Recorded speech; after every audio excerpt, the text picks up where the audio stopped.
अस्सलाम वालेकुम। हेलो, बेटा आप लोगों को आवाज़ आ रही है? वालेकुम अस्सलाम।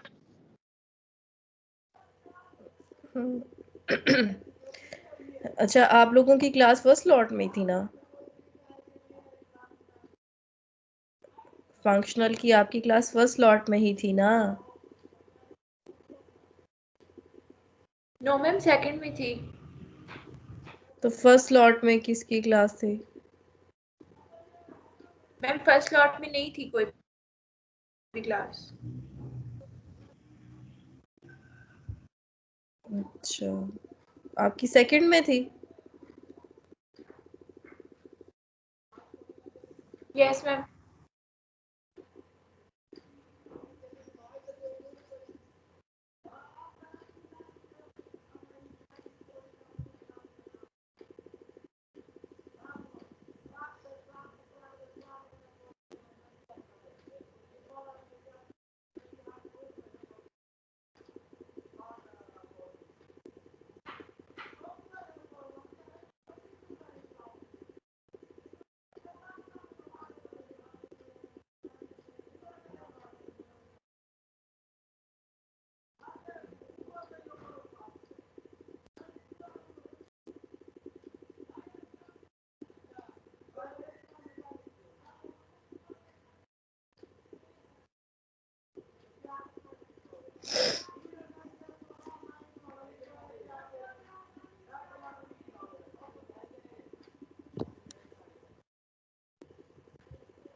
लेकिन बेटा टाइम पीरियड में तो आपकी जो है वो फर्स्ट लॉट में क्लास है।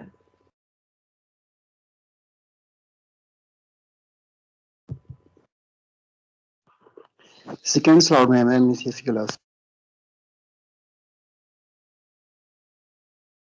सेकंड में है तो फिर मैंने आपको गलत टाइम पे रखा है। जी मैम। पीएस की वेंसडे को आपकी फर्स्ट स्लॉट में है। मैम ये पुराना टाइम टेबल है, टाइम टेबल चेंज हुआ था। और सेकंड पे ये है। टाइम टेबल किस दिन चेंज हुआ था?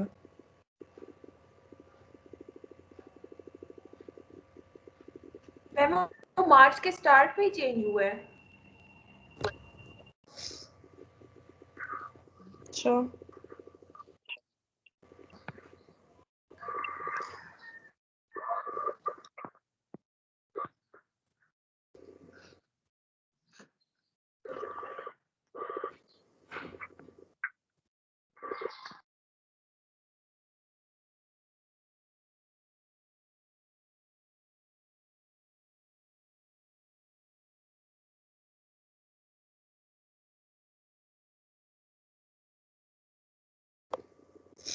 चलो मैंने आपका लेक्चर तो अपलोड कर दिया है, तो लेक्चर फिर देख लेते हैं।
अच्छा चले ना, हम लेक्चर शुरू करते हैं। आप लोगों ने पीछे 1.1 और 1.2 सेक्शन मैंने आपको कराया था, आप लोगों ने कुछ पढ़ा है?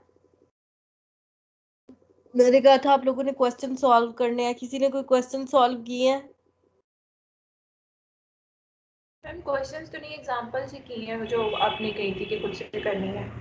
चलो वो एग्जाम्पल्स तो अच्छी बात है, आपने कर लिया, उसको मैट्रिक प्रूव करना था। उसके बाद देखो 2 सेक्शंस हमने खत्म किए हैं, आपने दोनों की पूरी पूरी एक्सरसाइजेस करनी है, छोड़ना नहीं है आपने। मैंने आपको बोला था कि आप लोग वो सॉल्व करो और फिर लेट मी नो, और then we will discuss in class कि क्या कौन सा क्वेश्चन सॉल्व नहीं हुआ।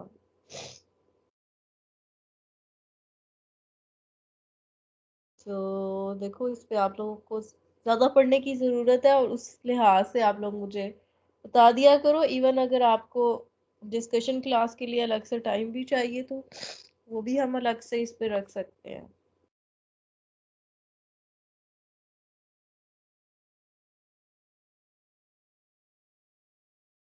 बट उसके लिए आपको पहले पढ़ना पड़ेगा। अच्छा, हम 1.3 शुरू करते हैं। देखो अगर एक्स डी एक मैट्रिक्स स्पेस है ना, मैट्रिक्स स्पेस सिंपली हमने एक सेट बोला है और उसके ऊपर हमने डी एक मीट्रिक को बोला है। उसमें ओपन बॉल की डेफिनेशन आपके पास ये है। ओपन बॉल क्या है? सारे पॉइंट्स जिनका डिस्टेंस सेंटर से लेस देन आर है, वही होते हैं ना सारे पॉइंट्स, उन्हीं को बोलते हैं ना ओपन बॉल। और क्लोज में लेस और इक्वल आ जाता है। ये नोटेशंस इनकी दी हुई हैं, मुख्तलिफ बुक में मुख्तलिफ यूज़ की जाती है, इसमें फंक्शनल में इसको इस तरह यूज़ किया गया है। और स्फीयर क्या है? जिनका distance exactly equal to R होता है, ठीक है। और एक्स नॉट को जो है वो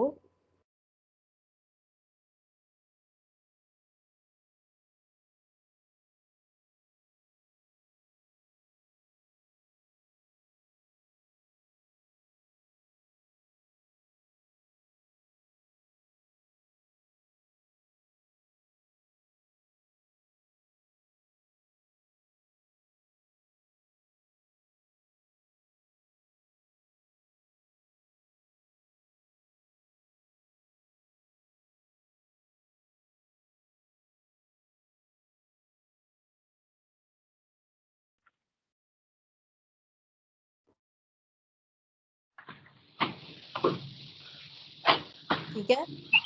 ये आपके पास क्लोज्ड बॉल, ओपन बॉल और स्फीयर की डेफिनेशन है, ठीक। एक्स नॉट को आप सेंटर बोलते हैं और आर को आप रेडियस बोलते हैं। तो ये इट इज वेरी क्लियर कि स्फीयर जो है क्लोज्ड बॉल में से ओपन को निकाल दें तो बाकी बाउंड्री रह जाती है, और इसी को ही आप स्फीयर बोलते हैं, ठीक है। तो देखो अगर आपके पास मैम ये सिंपल स्क्वायर को रिपीट कर दे। स्फीयर क्या होता है? स्फीयर बाउंड्री को बोल रहे हैं ना हम। एक आपके पास क्लोज्ड बॉल है, क्लोज्ड बॉल क्या है? जिसमें बाउंड्री भी इंक्लूडेड है। ओपन बॉल क्या है? जिसमें बाउंड्री इंक्लूडेड नहीं है। क्लोज्ड बॉल में से ओपन को माइनस करेंगे तो कौन से पॉइंट्स बचेंगे? सारे स्फीयर के पॉइंट्स बच जाएंगे, ठीक है। अच्छा, इसके बाद आपके पास है कि अगर आपके पास फॉर एग्जांपल आपके पास यूजुअल मेट्रिक है, रियल लाइन के ऊपर एब्सोल्यूट जो है वो आपको यूजुअल मेट्रिक देता है, यानी डी ऑफ एक्स वाई को हमने देखा था ना, एक्स माइनस वाई मॉड रखें तो एक आपके पास डिस्टेंस फार्मूला आता है। तो अगर आपके पास सेंटर 0 है और रेडियस 1 है तो आपके पास बॉल्स कैसे बनेंगे? आपके पास ओपन बॉल क्या आएगा? x belongs to R such that centre 0 से पॉइंट्स का डिस्टेंस जो है लेस देन 1 हो।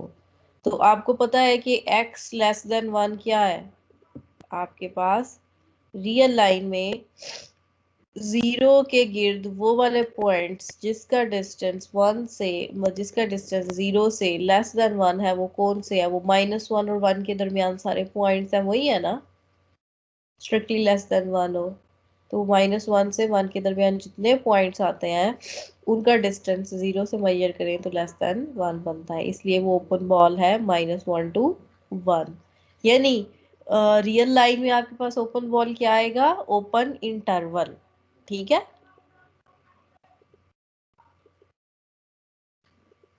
इसी तरह अगर आप रियल लाइन में क्लोज्ड इंटरवल जो है वो एवेलुएट करने की कोशिश करेंगे तो आपके पास dx 0 लेस और इक्वल टू 1 आना चाहिए, यानी वो सारे पॉइंट्स जिनका डिस्टेंस 0 से लेस और इक्वल टू 1 है, तो वो कौन से पॉइंट है, -1 और 1 के दरमियान जितने भी पॉइंट्स हैं included -1 and 1। So closed ball इसमें हमारे पास क्लोज्ड इंटरवल आता है -1 to 1।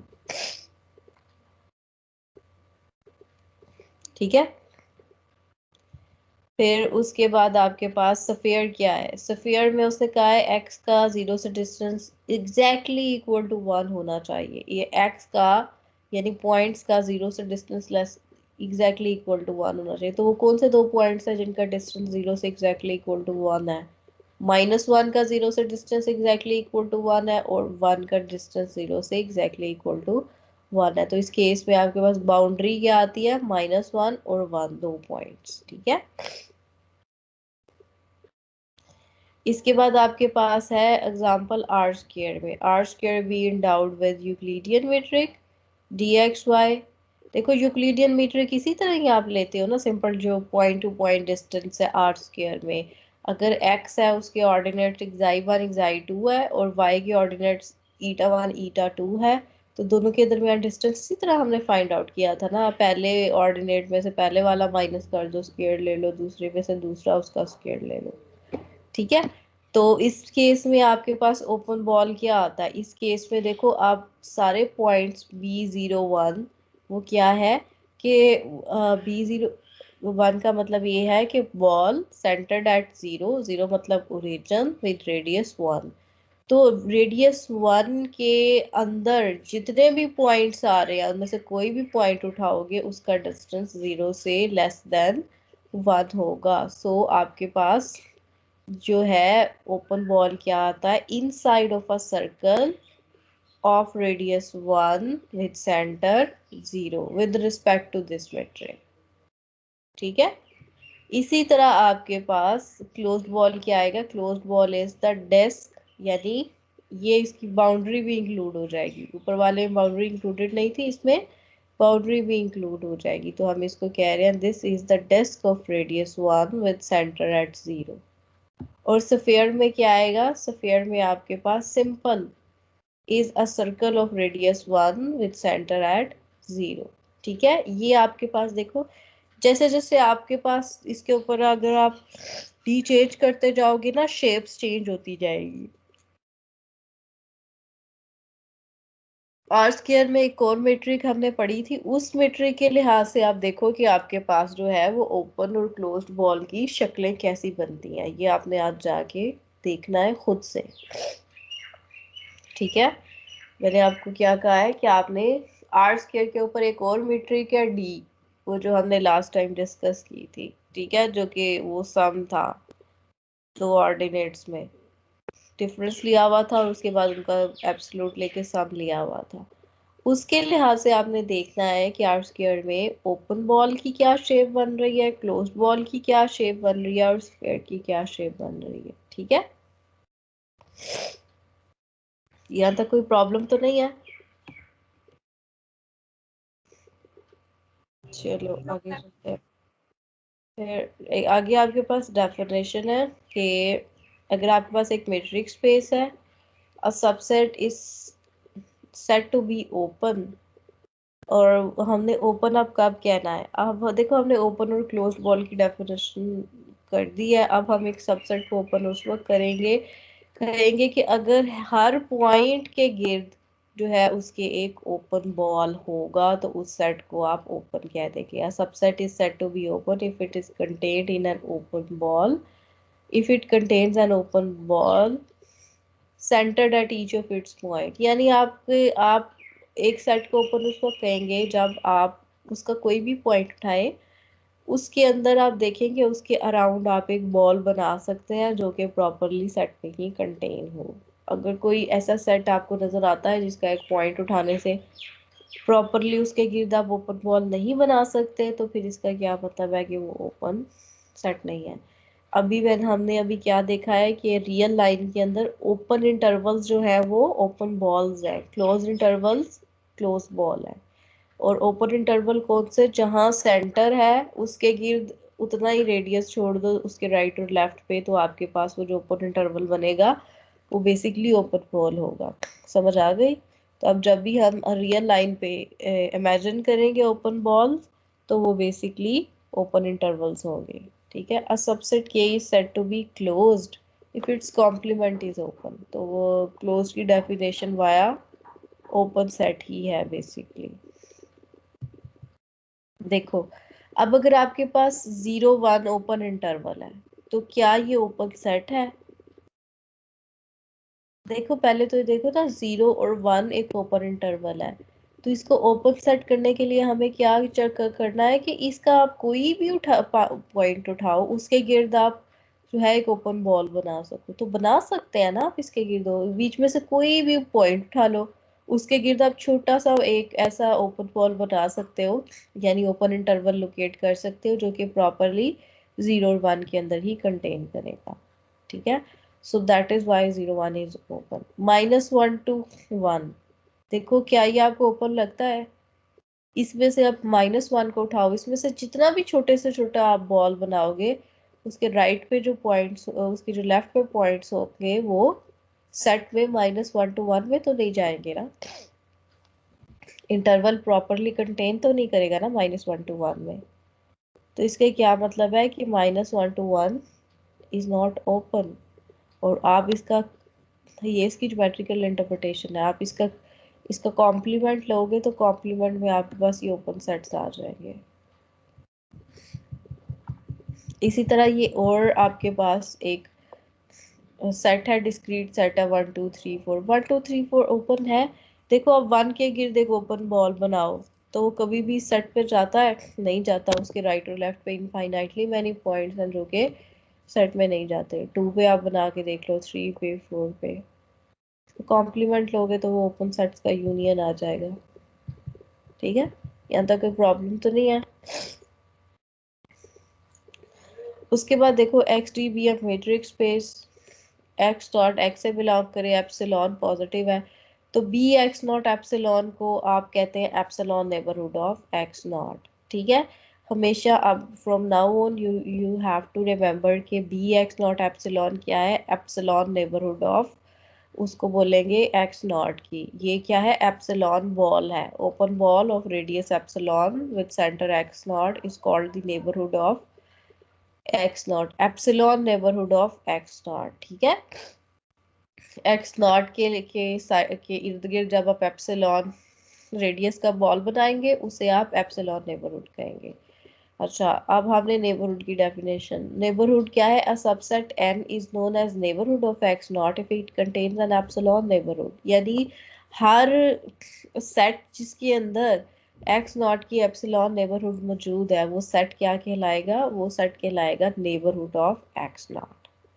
So n is the neighbourhood of x naught if there exist, यानी आप कह रहे हो क्या subset n is known as neighborhood of x naught if it contains an epsilon neighborhood, that n is neighborhood if there exists an epsilon neighborhood for epsilon positive such that b x naught epsilon is contained in n। Simple सी बात है, उसे लिखने में उसने किया हुआ कुछ भी नहीं है। हम ये कह रहे हैं कि अगर किसी भी सेट में एप्सिलॉन नेबरहुड एक्स नॉट की होगी तो वो सेट क्या हो जाएगा? वो उसकी नेबरहुड हो जाएगा। every neighborhood of x naught contains x naught, that is x naught is always in n। ठीक है, क्योंकि उसमें एप्सिलॉन नेबरहुड जो है तो x naught भी आएगा। let n is a neighborhood of x naught and n is contained in m, तो जो सुपर सेट क्या हो जाएगा? वो भी नेबरहुड। हम इसमें ये कह रहे हैं कि एक नेबरहुड आपने उठाई है, उसका आप कोई भी सुपर सेट लोगे वो भी नेबरहुड हो जाएगा। ठीक है ना? उसमें एप्सिलॉन नेबरहुड ऑटोमेटिकली आ जाएगी। देखो ये आपके पास n नेबरहुड है, अगर n नेबरहुड है x नॉट की, तो इसके अंदर एप्सिलॉन नेबरहुड होगा। एप्सिलॉन नेबरहुड ये है ओपन बॉल, ठीक है, ऑफ रेडियस एप्सिलॉन। उसका कोई भी सुपर सेट उठाओगे उस पर ऑटोमेटिकली ये एप्सिलॉन नेबरहुड आ जाएगा, तो m भी एक नेबरहुड हो जाएगा।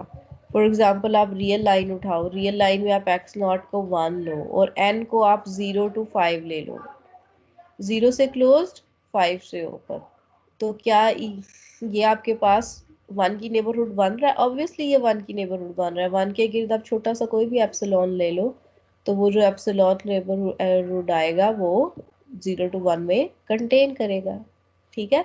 लेकिन n जो है वो बोले एप्सिलॉन हमारे पास आर्बिट्रेरी होगा। एप्सिलॉन आपने खुद ही से छोटा कोई भी चूज कर लेना जो कि आसानी से उस सेट के अंदर फिट हो जाए, गिवन नहीं मैम होगा। एप्सिलॉन ऐसा हो जो इस सेट से बड़ा हो, यानी 0 5 से एक्सटेंड नहीं कर रहा हो, तो फिर तो नहीं नहीं होगा ना। नहीं, वो आपने लेना ही ऐसा है जो सेट के अंदर आ जाए।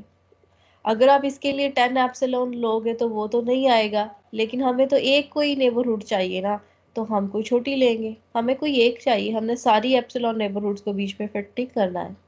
हमें कोई एक नेबरहुड चाहिए होगी जो कि सेट के अंदर आ जाएगी, तो फिर हम कहेंगे कि ये जो है बेसिकली एप्सिलॉन नेबरहुड इसके अंदर आ रही है, तो ये जो सेट है ये 1 की नेबरहुड है, मतलब 0 से क्लोज्ड है, 5 से ओपन है, तो 1 की एक नेबरहुड आप डाल सकते हो। आपको बड़ी लेने की क्या जरूरत है? अगर आप बड़ी ले रहे हो तो मैं छोटी ले लूंगी तो नेबरहुड बन जाएगा।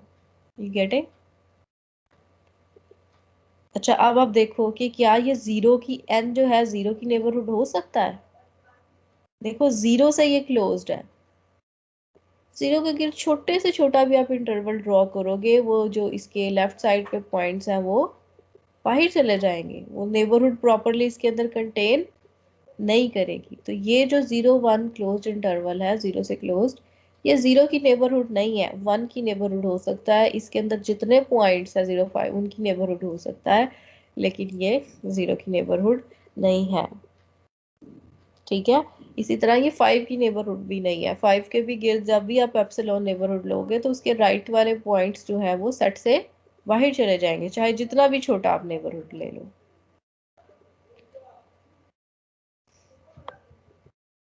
ठीक है। उसके बाद late x be a metric space and m is contained in x, a point x naught is called an interior। अब देखो इंटीरियर पॉइंट क्या है? इंटीरियर पॉइंट सिंपल सी मैं आपको बात बता रही हूँ, सेट देख के आपको पता चल जाना चाहिए। इंटीरियर पॉइंट वो वाला पॉइंट होता है जो आपको, जो पॉइंट ठीक तरीके से सेट के अंदर हो प्रॉपरली, यानी कि उसके गिर्द पॉइंट्स की कॉन्टिन्यूशन हो, सेट्स के आइसोलेटेड ना पड़ा हो, उसको बोलते हैं इंटीरियर पॉइंट।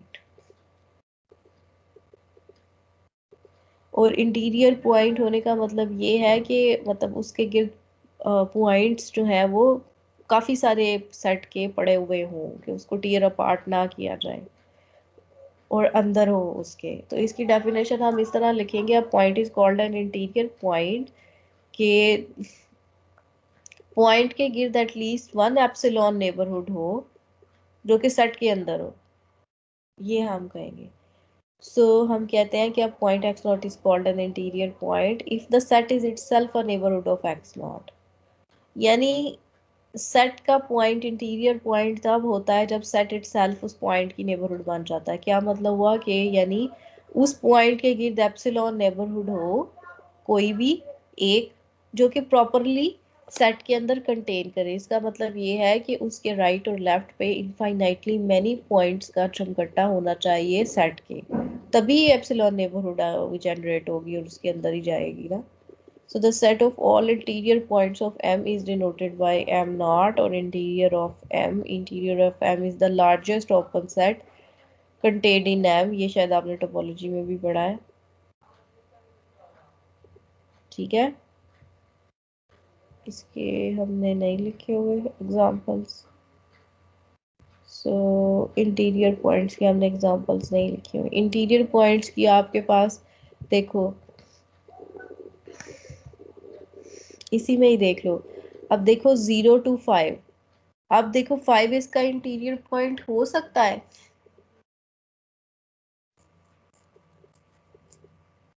देखो 5 इसका इंटीरियर पॉइंट नहीं हो सकता, क्योंकि 5 जो है बेसिकली n5 की नेबरहुड नहीं है। यानी 5 के गिर्द आप कोई भी एप्सिलॉन नेबरहुड नहीं ले सकते हो जो कि प्रॉपरली इसके अंदर कंटेन करे। 5 के गिर्द लेने की कोशिश करोगे तो ये जो राइट पे पॉइंट्स है वो सेट के अंदर नहीं आएंगे, तो छोटी से छोटी भी नेबरहुड उठाओगे वो इसके अंदर कंटेन नहीं करेगी, ठीक है।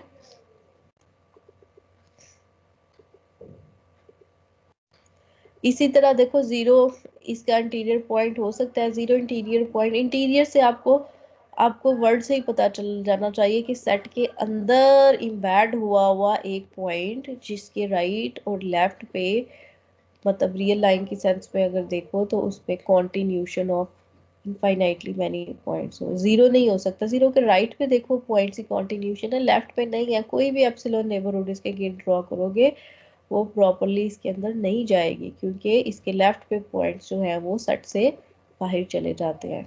वन इसका इंटीरियर पॉइंट, ऑब्वियसली वन इसका इंटीरियर पॉइंट, इसके गिर्द एप्सिलॉन नेबरहुड है। इसके अलावा इसके अलावा 0 और 5 के दरमियान जितने पॉइंट्स हैं वो बेसिकली इंटीरियर पॉइंट्स हैं। ठीक है, अब देखो, अब हमने बनाना है मैट्रिक्स स्पेस को topology. Let x d be a metric space and tau be the collection of all open subsets of x. Open subsets क्या है? ओपन सबसेट्स किससे डिफाइन कर रहे हैं? ओपन बॉल से हम डिफाइन कर रहे हैं। और ओपन सबसेट क्या है?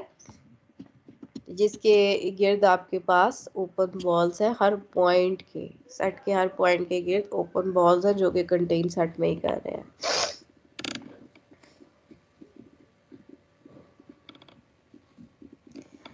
ठीक है, देखो, अब देखो, अगर आप उन सब एक मैट्रिक्स स्पेस उठाओ, उसमें से जितने ओपन सेट्स बनते हैं उनको उठाओ, तो हम कह रहे हैं कि वो सारे मिलके ये तीन प्रॉपर्टीज को सेटिस्फाई करते हैं। फाइव भी ओपन है, एक्स भी ओपन है, union of any number of members of tau is also open, intersection of finitely many members of tau is a member of tau, यानी that is also open। ठीक है, like for example अगर आप real line के ऊपर usual matric उठाओ तो उसमें ओपन सेट्स क्या है? ओपन सेट्स आपके पास ओपन इंटरवल्स है या यूनियन ऑफ ओपन इंटरवल्स है।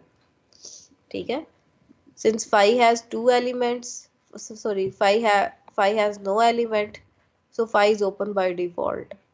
हम ओपन सेट किसको कह रहे हैं कि उसके अंदर जितने भी एलिमेंट्स हैं उनके गिर्द ओपन बॉल्स हैं, लेकिन फाई के तो अंदर कोई पॉइंट ही नहीं है। अगर कोई पॉइंट ही नहीं है तो फिर उसके अंदर जो है ओपन बॉल्स जो है उसके गिर्द बाय डिफॉल्ट सी डेफिनेशन ट्रू है।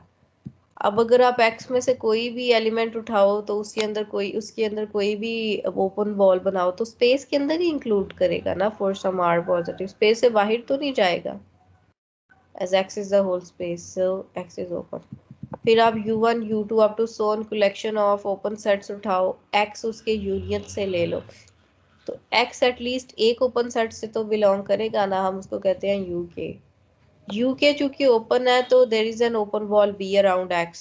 ठीक है, सही है, यही डेफिनेशन है ना ओपन सेट की। So that x belongs to that open ball B which is contained in UK which is contained in union। तो इसका मतलब x is contained in B is contained in union of open sets। तो इसका मतलब ये open ball भी union of open sets में आ गया। सो इसका मतलब यूनियन ऑफ ओपन सेट जो है वो भी ओपन है। अब अगर आप फाइनाइट इंटरसेक्शन से एक पॉइंट उठाओगे तो इसका मतलब आपने सारे सेट से उठा लिया।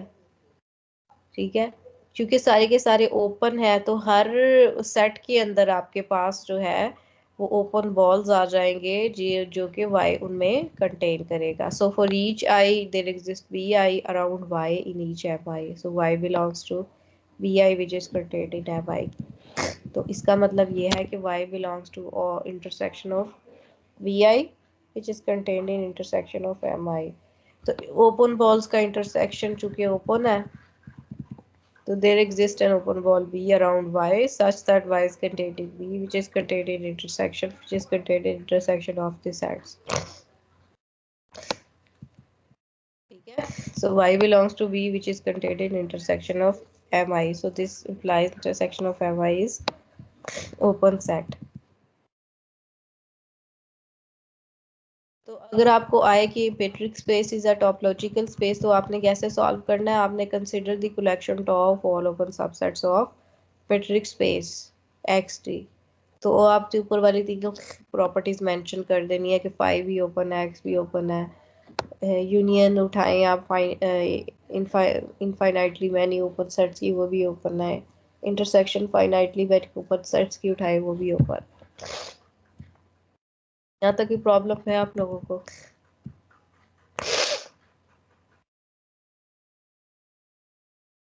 No ma'am. उसके बाद ना देखो आपके पास ना कॉन्टिन्यूटी आती है, एक स्पेस से दूसरी स्पेस में कॉन्टिन्यूस मेट्रिक। आप कैसे लिखते हो continuous mapping? Let x is a mapping from x to y. एक्स के ऊपर मेट्रिक डी है, वाई के ऊपर मेट्रिक डी टिल्डा है, तो वो कॉन्टिन्यूस उस वक्त होगी जब for every epsilon positive there exist a delta X not पे कॉन्टिन्यूटी देख रहे हो।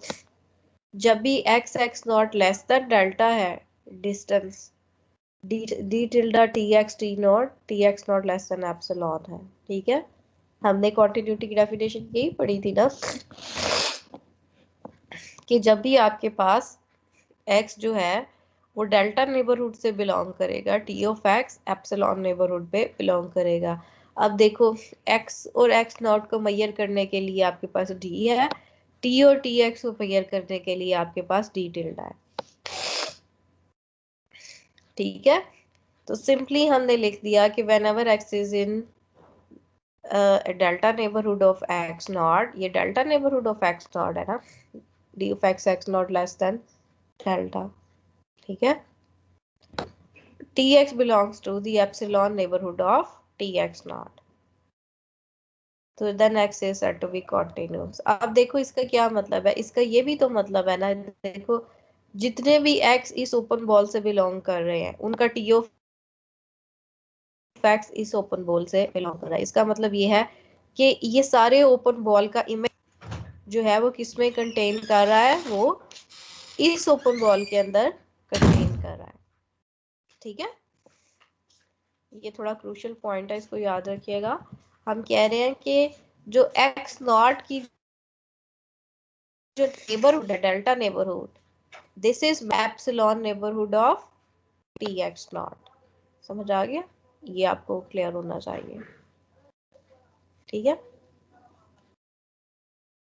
उसके बाद आपके पास एक थ्योरम है, mapping T of a metric space x into a metric space x is continuous if and only if inverse image of any open subset of y is an open subset of x। हम क्या कह रहे हैं? हम कह रहे हैं कि metric x to y continuous है जब हर ओपन सेट का जो कि y में आपने लिया हुआ है उसका इनवर्स इमेज जो होगा वो x में ओपन सेट होगा। यानी अगर s ओपन है तो उसका इनवर्स आप उठा लो s नॉट, उसको ओपन होना चाहिए x के अंदर।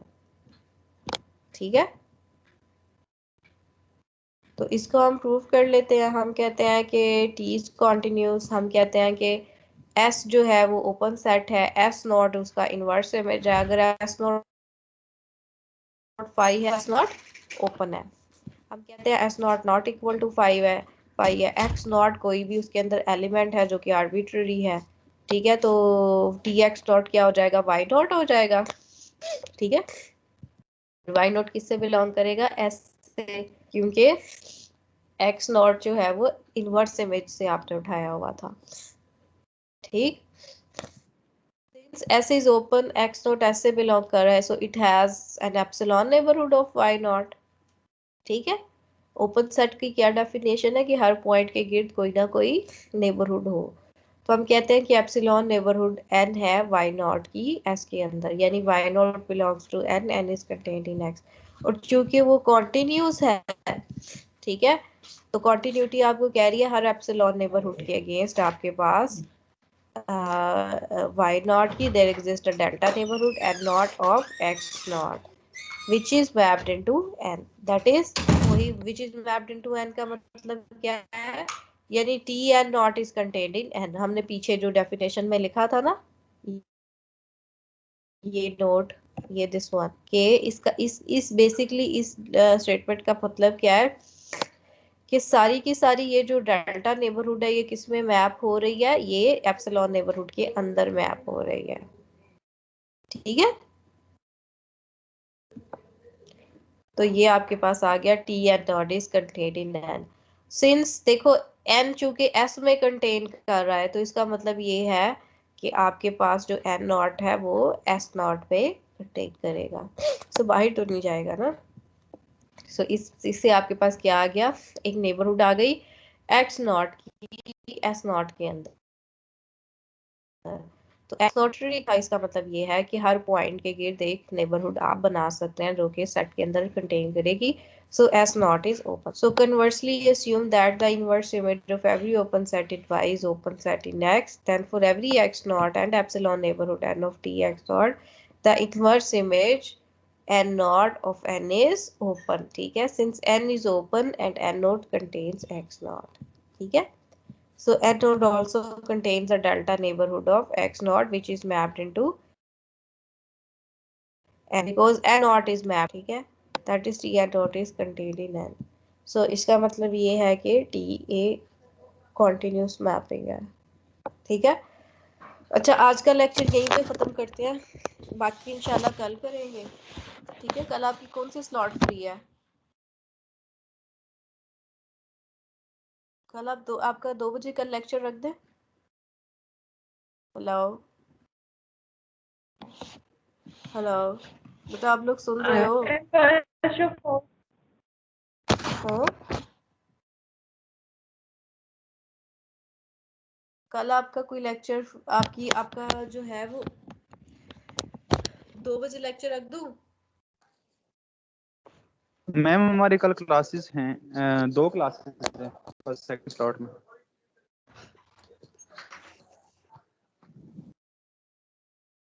आप लोगों की कितने बजे क्लास नहीं है? 4 बजे रख दें फिर।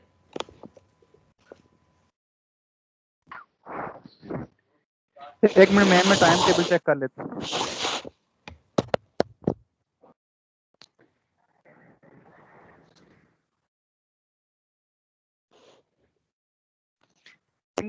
और थर्ड स्लॉट में क्लास है। कौन सी स्लॉट में? सेकंड और थर्ड में 2:20 पे रख सकती हैं मैम। चलो ठीक है मैम, आपकी ना आपको नोटिफिकेशन आ जाएगा। ठीक है? ठीक मैम, 4 बजे से पहले रखिए, एक बार फिर बच्चों को इश्यूज होते हैं, नहीं ले सकते वो। चलो ठीक है, देख लेते हैं। देखो, जिन लोगों को इश्यूज है, आप लोग इतने बीच में क्वेश्चंस तो पूछते नहीं हो आप, तो जिनको इश्यूज है वो बाद में इसकी रिकॉर्डिंग सुन लें। मैम वो क्योंकि फिर आप लोगों ने रिकॉर्डिंग सिस्टम में तो आते रहते हैं। आप लोगों ने भी तो रिकॉर्डिंग ही ऑन करनी होती है ना। आप लोग बीच में इतना वो करते तो हो नहीं हो, सुन तो रहे नहीं होते।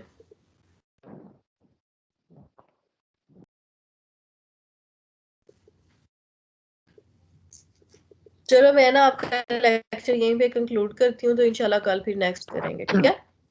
आपके 1.1, 1.2 और 1.3 3 एक्सरसाइजेज हो गई हैं जो आपने जिसके क्वेश्चन आपने करने हैं, और मुझे बताएं मैं आपको किस दिन हम डिस्कशन रखें 1.1 एक्सरसाइज के लिए। ठीक है? ठीक है मैम। चलो ठीक है, फिर इंशाल्लाह ये अगली दफा मिलते हैं। ओके, अल्लाह हाफिज। अल्लाह हाफिज।